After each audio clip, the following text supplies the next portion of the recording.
प्राचीन काल की बात है। किसी नगर में एक साहूकार अपनी पत्नी, 7 पुत्रों, 7 पुत्रवधू तथा एक पुत्री के साथ निवास करता था। साहूकार की पुत्री का नाम करवा था।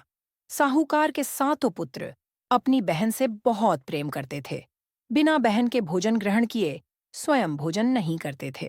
एक बार कृष्ण पक्ष की चतुर्थी को करवा चौथ पड़ा। यह व्रत साहूकार की पत्नी, पुत्री, 7 पुत्रवधू ने रखा था। शाम के समय जब करवा के भाई घर आए तथा भोजन करने बैठे, तब बहन को साथ भोजन करने के लिए बोला।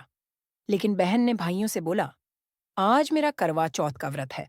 मैं चंद्रमा के दर्शन तथा पूजा करने के बाद ही जल और भोजन ग्रहण करूंगी।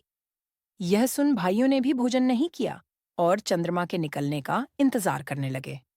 कुछ देर इंतजार करने पर जब चंद्रमा नहीं निकले, तो अपनी बहन को भूखा प्यासा परेशान देखकर भाइयों को एक उपाय सूझा।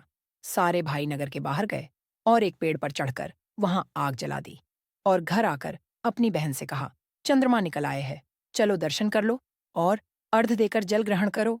यह बात करवा ने अपनी भाभी को बताई। चांद निकल आया है, चलिए दर्शन करके जल ग्रहण लीजिए।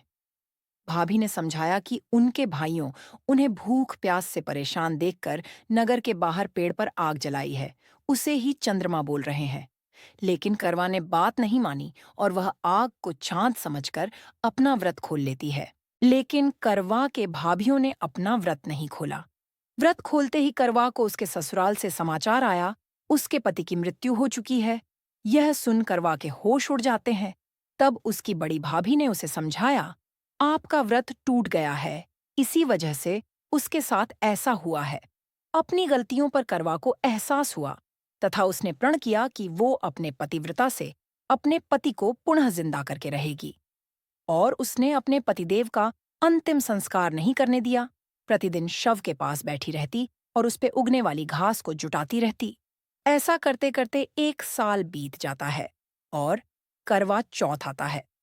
करवा की सभी भाभियां व्रत करती हैं और उनसे आशीर्वाद लेने आती हैं। करवा ने अपनी सभी भाभियों से प्रार्थना की, उसको भी अपने जैसे सुहागन बना दे और उसके पति को जीवित कर दे। लेकिन उसकी किसी भाभी ने बात नहीं सुनी। लेकिन जब छठी भाभी आई तो उन्हें करवा की हालत पर तरस आ गया और बोला, सबसे छोटी वाली भाभी से बोलना कि तुम्हारे पति को जीवित कर दे, क्योंकि उसके पति की वजह से तुम्हारा व्रत खंडित हुआ था, जिससे ईश्वर नाराज हो गए हैं। इतना बोलकर उसकी भाभी चली गई। जैसे ही सबसे छोटी भाभी आशीर्वाद लेने आई, करवा ने उनसे प्रार्थना की, कृपया आप मुझे सुहागन बना दें, मेरे पति को नया जीवन दे। भाभी ने मना कर दिया कि मेरे पास पुनर्जीवन करने की क्षमता कहाँ है। भाभी के मना करने पर करवा ने उन पर क्रोध से हमला कर दिया तथा उनका गला पकड़ लिया और बोली, जब तक मेरे पति को जिंदा नहीं करोगी, नहीं छोड़ूंगी। हार मानकर भाभी को करवा के पति को नया जीवन देना पड़ा। जान डालते ही उसका पति विघ्नहर्ता भगवान गणेश की जयकार करने लगा। पढ़िए वैभव लक्ष्मी व्रत कथा।